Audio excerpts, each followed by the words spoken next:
बिस्मिल्लाहिर्रहमानिर्रहीम। अस्सलाम वालेकुम स्टूडेंट्स, उम्मीद है कि आप लोग खैरियत से होंगे। मैडम क्यूरी की क्लास 10 फिजिक्स के लेक्चर 4 में सबका वेलकम। आज हम चैप्टर 10 के topic types of mechanical waves और waves as carrier of energy के बारे में पढ़ेंगे।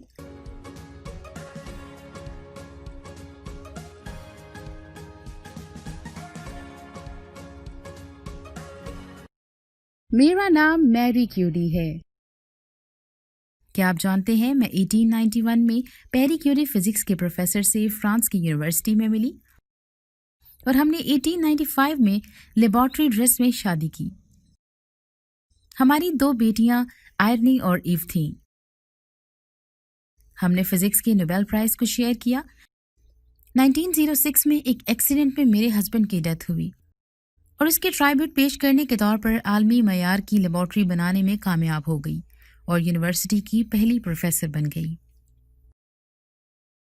इस एनिमेशन में आप देख सकते हैं कि जब पानी की बूंद या कोई और स्टोन पानी में गिरता है, इससे लहरें बनती हैं जो उस ड्रॉप या स्टोन के गिर्द होती हैं। ये लहरें यानी कि वेव्स पानी के जरिए हरकत करती हैं। इस तस्वीर में मौजूद वेव्स मैकेनिकल वेव्स की मिसाल है। मैकेनिकल वेव क्या है?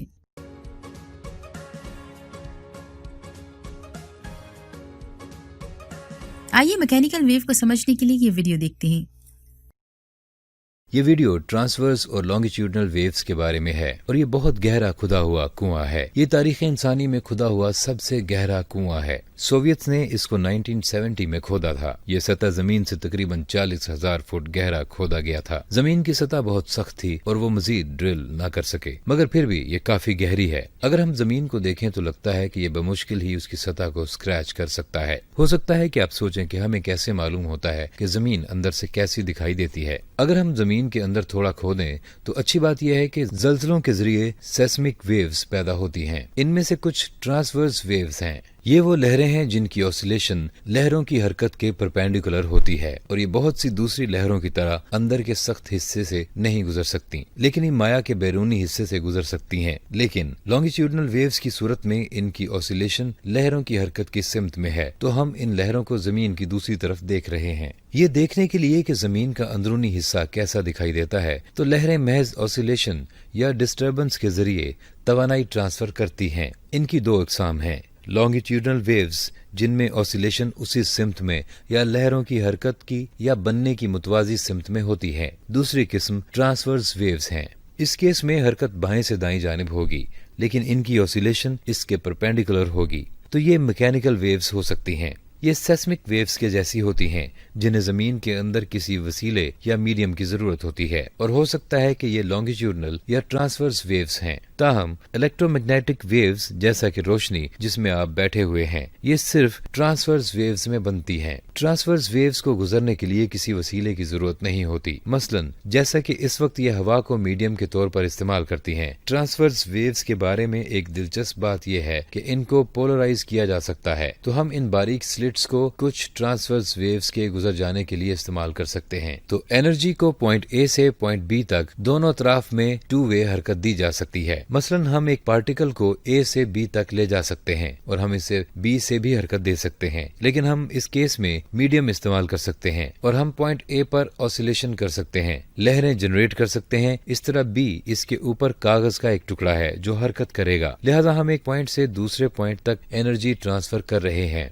लेकिन किसी किस्म के जर्रे को इस्तेमाल नहीं कर रहे। तो ओशन पर बनने वाली वेव्स या साउंड वेव्स सब मैकेनिकल वेव्स हैं। लेकिन एक और किस्म की वेव इलेक्ट्रोमैग्नेटिक वेव है, और इन इलेक्ट्रोमैग्नेटिक वेव्स को हरकत करने के लिए किसी मीडियम की जरूरत नहीं होती। ये खला में भी सफर कर सकती हैं। तो अगर आपको स्पेस में कोई धमाका दिखाई भी दे तो आप इसको सुन नहीं सकते, क्योंकि वहाँ इनकी आवाज की मैकेनिकल वेव्स को आप तक पहुँचाने वाला मीडियम मौजूद नहीं होता, लेकिन आप इसको देख पाएंगे। तो 2 किस्म की लॉन्गिट्यूडनल वेव्स हैं। लॉन्गिट्यूडनल वो वेव्स होती हैं जिनकी ऑसिलेशन या डिस्टर्बेंस उसी सिमत में होती है जिस सिमत में लहरें हरकत करती हैं। तो आप इस पहली एनिमेशन में देख सकते हैं कि वेव्स बाएं से दाएं जानिब हरकत कर रही हैं और हमारी ऑसिलेशन की हरकत भी बाएं से दाएं जानिब है। इसकी मिसाल दबाव की वेव हो सकती है। इसकी एक और मिसाल साउंड वेव हो सकती है। मैं हवा को वाइब्रेट कर रहा हूँ जो इस माइक्रोफोन को वाइब्रेट कर रही है, जो स्पीकर को वाइब्रेट कर रहा है, और ये स्पीकर आपके करीब मौजूद हवा को वाइब्रेट कर रहा है। लेकिन इन तमाम की हरकत एक ही सिमत में है। अगर हम सिम बकेट की सिमुलेशन को देखें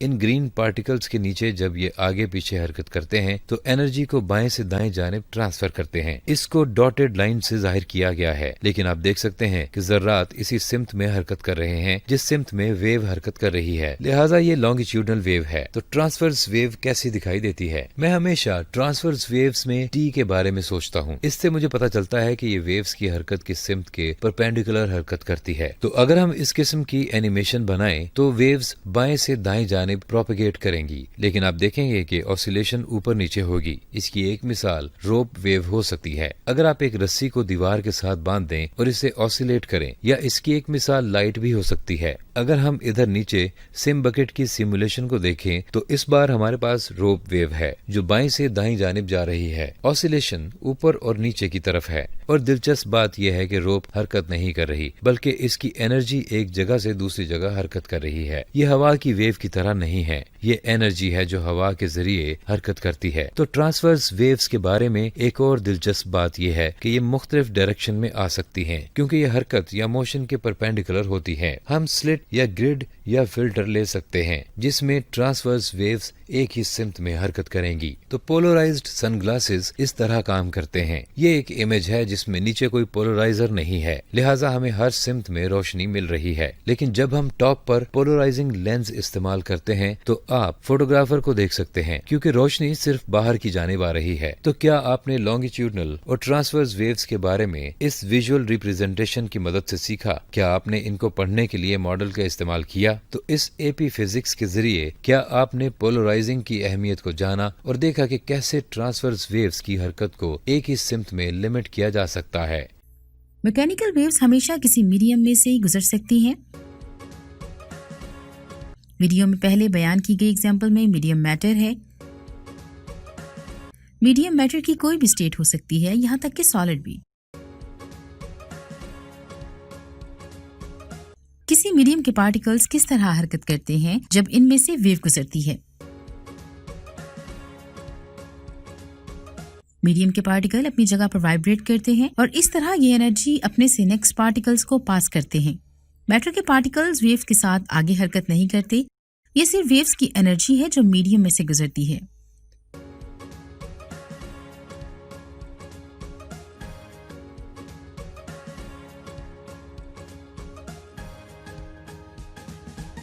मीडियम के ज़र्रात और वेव्स की अपनी मोशन के सिमत के लिहाज से मैकेनिकल वेव्स की दो अक़साम हैं, लॉन्गिट्यूडनल वेव्स, ट्रांसवर्स वेव्स। आइए इनके फर्क को समझने के लिए ये वीडियो देखते हैं। वेव्स एक जगह से दूसरी जगह एनर्जी को मुंतकिल करने का जरिया है। आपको इल्म होगा कि इन्हें एम्पलीट्यूड, वेवलेंथ और फ्रीक्वेंसी के लिहाज से कैसे बयान करना है। जैसा कि दूसरी वीडियो में हमने पढ़ा था, इस वीडियो में हम वेव्स की दर्जाबंदी, जो कि दो अक़साम में की जा सकती है, के बारे में जानेंगे। वेव्स वाइब्रेशंस की वजह से पैदा होती हैं और लॉन्गिट्यूडनल या ट्रांसवर्स किस्म की हो सकती हैं। इनको लॉन्गिट्यूडनल या ट्रांसवर्स होना पार्टिकल्स की वाइब्रेशन पर मुनहसर है कि वो किस तरह एनर्जी मुंतकिल करते रहते हैं। चलिए पहले लॉन्गिट्यूडनल वेव्स के बारे में जानते हैं। इस सूरत में पार्टिकल्स एनर्जी की लहर के मतवाजी वाइब्रेट करते हैं। एक हेलिकल स्प्रिंग की मिसाल लें। इस स्प्रिंग के सिरे खुद को पकड़ने वाले हाथों को छोड़ते नहीं हैं, सिर्फ एनर्जी मुंतकिल करते हैं। वो मुकाम जहां स्प्रिंग के कॉइल्स या ज़र्रात एक साथ जुड़े होते हैं, इन्हें कंप्रेशन कहते हैं, और जहां ये एक दूसरे से दूर होते हैं, इन्हें रिफ्रैक्शन कहते हैं। लॉन्गिट्यूडनल वेव्स की एक मिसाल आवाज है। जब एक ढोल बजाया जाता है तो इसका बैरूनी पर्दा वाइब्रेट करता है, जो करीबी हवा के ज़र्रात को वाइब्रेट कर देता है, और इसी तरह ये सिलसिला जारी रहता है, यहाँ तक कि ये वाइब्रेशंस हमारे कानों तक पहुंचकर हमारे कान के पर्दे को वाइब्रेट कर देती हैं। मुर्तश हवा तेजी से सोर्स से दूर जाते हुए आवाज की लहर पैदा करती है। अब लहर की दूसरी किस्म यानी ट्रांसवर्स वेव्स के बारे में पढ़ते हैं। इस सूरत में हाथ स्प्रिंग के साथ ऊपर नीचे हरकत करते हैं, जबकि वेव लेफ्ट से राइट जाती है ताकि ज़र्रात 90 डिग्री के जाविये पे एनर्जी के सिमत में वाइब्रेट पैदा करें। हम आसान लफ्जों में लॉन्गिट्यूडनल वेव्स को ऐसे समझ सकते हैं कि हाथ स्प्रिंग को धकेलते और खींचते हुए मतवाजी यानी हॉरिजॉन्टल सिमत में हरकत करते हैं, और एनर्जी की वेव भी आगे और पीछे जाते हुए हॉरिजॉन्टल सिमत में ही हरकत करती है। जबकि ट्रांसवर्स वेव्स हाथ ऊपर और नीचे की जानिब हरकत करते हैं, जबकि एनर्जी की वेव मतवाजी यानी हॉरिजॉन्टल ही हरकत करती है। स्प्रिंग के सिरे हाथों से अलहदा नहीं होते, सिर्फ एनर्जी ही एक साइड से दूसरी साइड पर मुंतकिल करते हैं। ट्रांसवर्स वेव्स को आमतौर पर एम्पलीट्यूड और वेवलेंथ जाहिर करने के लिए इस्तेमाल किया जाता है। वीडियो को रोककर याद करें कि एम्पलीट्यूड और वेवलेंथ को दी गई डायग्राम में कैसे लेबल किया जा सकता है। आपको कुछ समझ आया? पानी की सतह पर मौजूद लहरें ट्रांसवर्स वेव्स होती हैं। ये पानी की सरफेस को ऊपर नीचे हरकत करवाती हैं। हर किस्म की इलेक्ट्रोमैग्नेटिक वेव्स, मिसाल के तौर पर नजर आने वाली रोशनी या लाइट भी ट्रांसवर्स वेव्स की एक मिसाल है। उम्मीद है कि अब आप लॉन्गिट्यूडनल और ट्रांसवर्स वेव्स का फर्क बता सकते हैं। याद रखना कि स्प्रिंग हरकत नहीं करता, सिर्फ एनर्जी सफर करती है। आपको मालूम होना चाहिए कि लॉन्गिट्यूडनल वेव की स्पीड सॉलिड में लिक्विड और गैस के निस्बत ज्यादा होती है।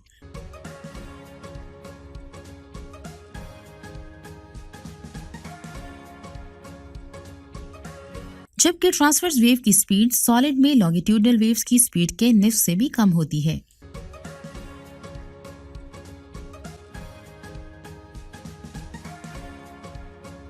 इसकी वजह क्या है? क्योंकि ट्रांसफर वेव्स की रिस्टोरिंग फोर्स लॉन्गिट्यूडनल वेव्स के निस्बत बहुत कम होती है।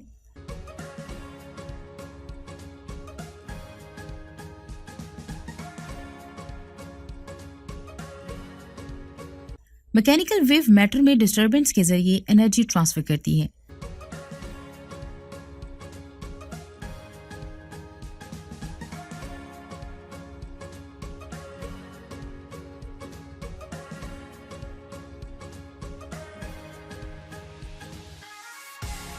मैकेनिकल वेव को स्टार्ट करने और मैटर को डिस्टर्ब करने के लिए एनर्जी के सोर्सेज की जरूरत होती है।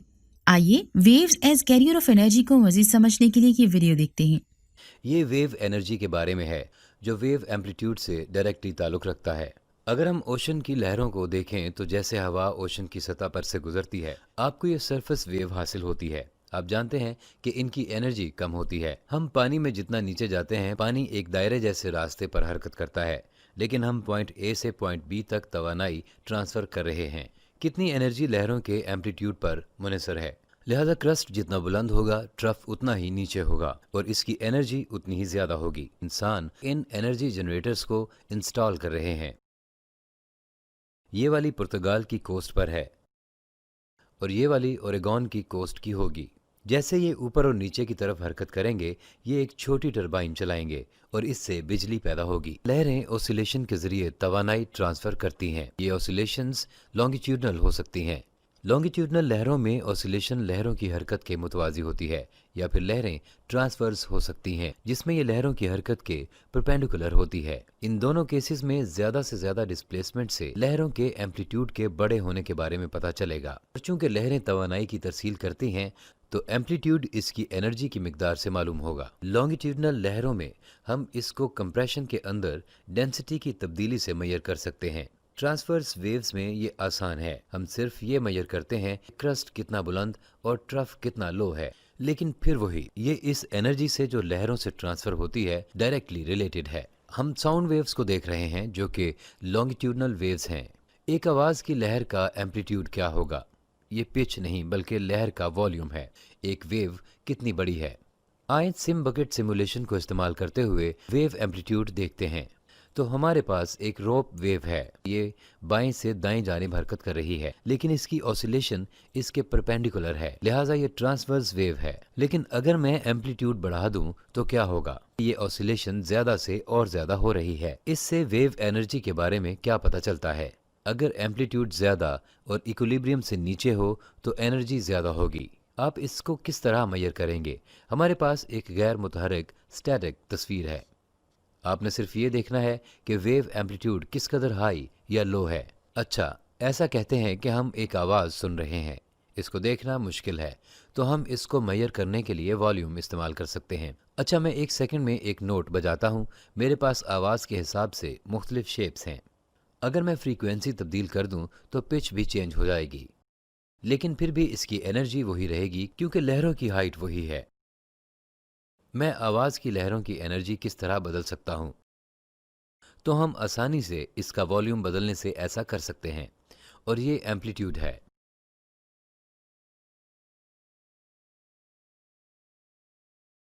تو اگر میں پچ کی بات کروں اور والیوم کو کم یا زیادہ کر دوں، ایمپلیٹیوڈ بڑھ جائے گا۔ اس طرح دراصل اس لہر میں توانائی کی مقدار ٹرانسفر ہو رہی ہے۔ تو کیا آپ نے سیکھا کہ کس طرح انرجی لہروں کے ایمپلیٹیوڈ سے ریلیٹڈ ہے؟ مجھے امید ہے کہ یہ فائدہ مند تھا۔ ویڈیو دیکھنے کے بعد ہم کہہ سکتے ہیں کہ ویو کی انرجی کا انحصار ویو کے ایمپلیٹیوڈ پر ہوتا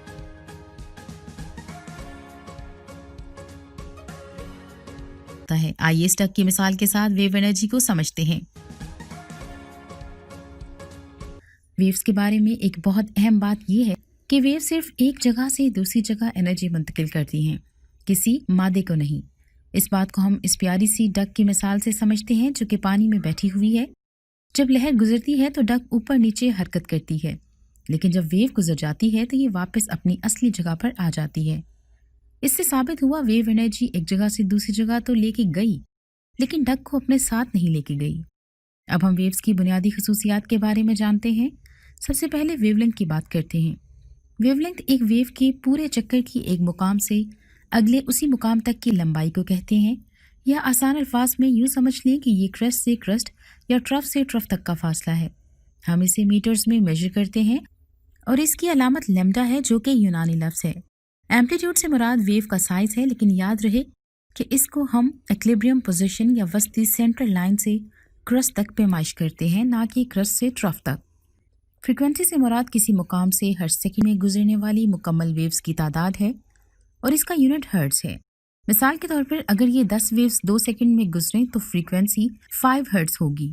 ان سب کے بارے میں جاننے کے بعد اب ہم ویو کی سپیڈ کا حساب لگا سکتے ہیں۔ اس ایکویشن کے مطابق speed is equal to frequency into wavelength, v is equal to f lambda. سیکھنے کے لیے تو بھی بہت کچھ ہے، لیکن اگر آپ یہ بنیادی معلومات جان لیں گے تو آپ کو آگے ٹاپک کو مزید سمجھنے میں مزید آسانی ملے گی۔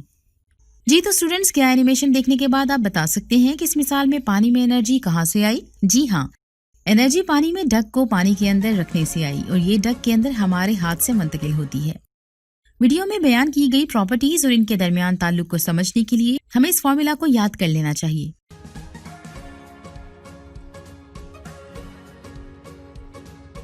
اس فارمولا میں 3 کمپوننٹس ہیں: ویلوسٹی، فریکوینسی اور ویو لینتھ۔ آئیے ان کو باری باری سمجھتے ہیں اور کیلکولیٹ کرنے کی کوشش کرتے ہیں۔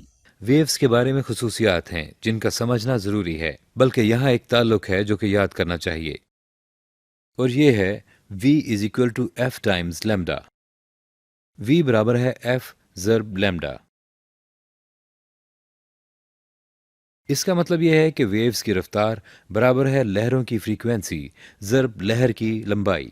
ہم ہمیشہ رفتار کو میٹر فی سیکنڈ بھی ناپتے ہیں، فریکوینسی کو ہرٹز میں، جو کہ 1 وقت یا 1 سیکنڈ یا دورانیہ ہے، جس کو ہرٹز کہتے ہیں، اور ویو کی لمبائی کو میٹر میں پیمائش کرتے ہیں۔ اگر آپ ویو کی رفتار کو دیکھیں تو جب آپ ایک ویو کو دیکھ رہے ہیں تو رفتار کو جاننا آسان ہے۔ تو مثال کے طور پر ہم ایک ویو کی پیمائش کر رہے ہیں تو ویو کو حرکت میں لاتے ہیں اور میں اس کو گنتا ہوں: 1، 1002، 2003، 3000۔ تو چلیں کہتے ہیں کہ اس کو A سے B پر جانے میں 3 سیکنڈ لگے اور کہتے ہیں کہ یہ 3 میٹر ہے تاکہ حساب آسان ہو جائے۔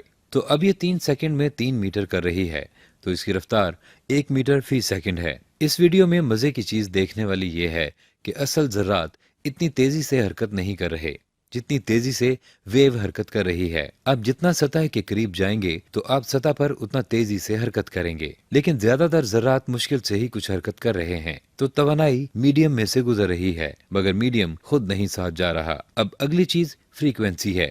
فریکوینسی یہ ہے کہ ویوز کتنی دفعہ آئیں، تو اس کی تعریف یہ ہے کہ ایک ویو تقسیم ٹی، یہاں ٹی دورانیہ کو ظاہر کرتا ہے۔ دوسرے لفظوں میں اگر ایک ویو 1 سیکنڈ بعد گزرے تو اس کی فریکوینسی 1 ہرٹز ہوگی۔ تو میں اس ویڈیو کو چلاتا ہوں، یہاں ہمارے پاس لائٹس کا سلسلہ ہے، تو سب سے نیچے والی لائٹ ہر آدھے سیکنڈ کے بعد چل رہی ہے، تو اس کا دورانیہ 0.5 سیکنڈ ہوا، تو یہ 1/0.5 یا 2 ہرٹز ہے۔ تو ہم کہتے ہیں کہ ہمارے پاس ایک ویو ہے جو کہ ہر 2 سیکنڈ بعد آتی ہے، تو اس کی فریکوینسی 0.5 ہرٹز ہوگی۔ دوسرے لفظوں میں جتنی تیز ویو آئے گی اتنی ہی اس کی فریکوینسی زیادہ ہوگی۔ اب جب آپ میری آواز کو سن رہے ہیں تو آپ ہزاروں ہرٹز کو سن رہے ہیں۔ اگر میری آواز 10,000 ہرٹز ہے تو یہ ویوز بہت تیزی سے آگے پیچھے آسیلیٹ کر رہی ہیں۔ इन लाइट्स के चमकने की रफ्तार से बहुत ज्यादा तेज। अब आखिरी चीज लैम्डा है, और लैम्डा सिंपली वेव की लंबाई है। तो पहले यहां इस वेव को देखें, ये ट्रांसवर्स वेव है। तो इस सूरत में इसका एक क्रेस्ट है जो कि ऊपर वाला हिस्सा है, इसका ट्रफ है जो कि नीचे का हिस्सा है, और यहाँ नोड है जो कि बिल्कुल दरमियान में है। अब क्रेस्ट से क्रेस्ट के फासले को हम एक वेव कहेंगे, और इसका फासला यहाँ से यहाँ भी वही होगा। दूसरे लफ्जों में वेव कितनी लंबी है वो लैम्डा है या इस वेव की लंबाई है। वेलोसिटी ये वेव की रफ्तार है। फ्रीक्वेंसी बराबर है 1/टाइम पीरियड के। आखिरी चीज है वेवलेंथ जो कि वेव की लंबाई है। हम PHET की सिमुलेशन के साथ इस फॉर्मूला को देख सकते हैं। ये एक सिमुलेशन है। अब हम इसको ऑसिलेट करते हैं।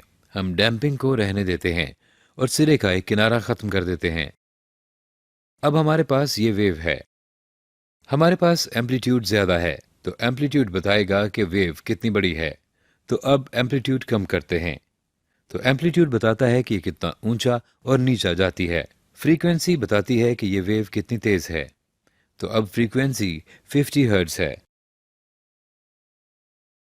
तो इसका मतलब ये है कि 1/0.02 सेकेंड, तो इसका मतलब ये है कि 50 वेव्स फी सेकेंड।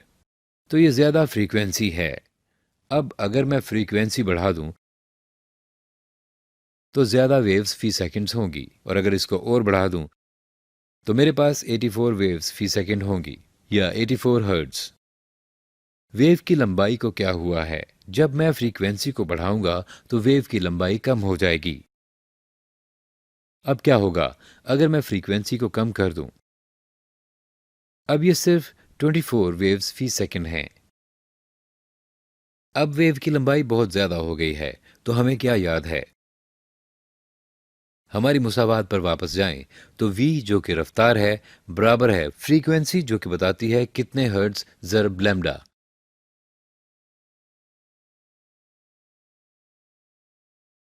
तो इसका मतलब यह है कि फ्रीक्वेंसी बढ़ने से वेव की लंबाई कम होगी। अब मजे की चीज होगी, अगर हमारा किनारा फिक्स्ड हो तो फिर हमें कंस्ट्रक्टिव इंटरफेरेंस होती है। तो हो ये रहा है कि जो वेव्स जा रही हैं वो वापस आने वाली वेव से मिल रही हैं। अगर मैं एम्पलीट्यूड को बढ़ा दूं तो हमें बड़ी वेव्स मिलेंगी। अब डैम्पिंग को कम करते हैं और अब हमें तकरीबन स्टैंडिंग वेव्स मिल रही हैं या डांसिंग वेव्स। और अगर डैम्पिंग बिल्कुल खत्म कर दूं तो ये आउट ऑफ कंट्रोल हो जाएंगी। तो ये वेव्स ऑन स्ट्रिंग था और ये PHET था। आइए एक न्यूमेरिकल को हल करने की कोशिश करते हैं। जिंदगी की रोजमर्रा की मिसाल है। हम कहते हैं कि एक बड़ा सुनामी आने वाला है जो कि समंदर में एक बड़ी वेव है जो कि जल्जले की वजह से होगी। फर्ज करें वेव की लंबाई 210,000 मीटर है। फर्ज करें इसकी फ्रीक्वेंसी 0.0067 हर्ट्ज है। इसका मतलब है कि एक वेव हर 25 मिनट के बाद आती है। अब हम वेव की रफ्तार मालूम करते हैं। इसके लिए हमारे पास मुसावात है, v जो कि वेव की रफ्तार है बराबर है फ्रीक्वेंसी ज़रब वेव की लंबाई। हम यूनिट देखते हैं। फ्रीक्वेंसी का यूनिट हर्ट्ज है जो कि ठीक है। हमें वेव की लंबाई मालूम है जो कि मीटर में है, तो ये भी ठीक है। तो रफ्तार मालूम करने के लिए हम ज़रब देते हैं फ्रीक्वेंसी और वेव की रफ्तार को। मैंने ये पहले कर लिया हुआ है। जब आप 200 और 10,000 को ज़रब देते हैं 0.0067 तो आपको जवाब 140 मिलता है। अगर हमने अहम आदाद दुरुस्त लिखे हैं क्योंकि दोनों में अहम आदाद 2 हैं, तो 140 मीटर फी सेकंड। तो ज़्यादातर को ये बात समझ नहीं आती कि मीटर पर सेकंड क्या है, तो हम सिंपली इसको 2.2 ले लेते हैं। और सुनामी जिसकी बहुत बड़ी वेव की लंबाई है और कम फ्रीक्वेंसी है वो तकरीबन 310 मील फी घंटा तय करेगा। ये बहुत तेजी से चलते हैं, इसलिए जब भी सुनामी के खतरे का सुने तो किसी ऊंची जगह चले जाएं। तो ये वेव्स के बारे में था। उम्मीद है मददगार होगा।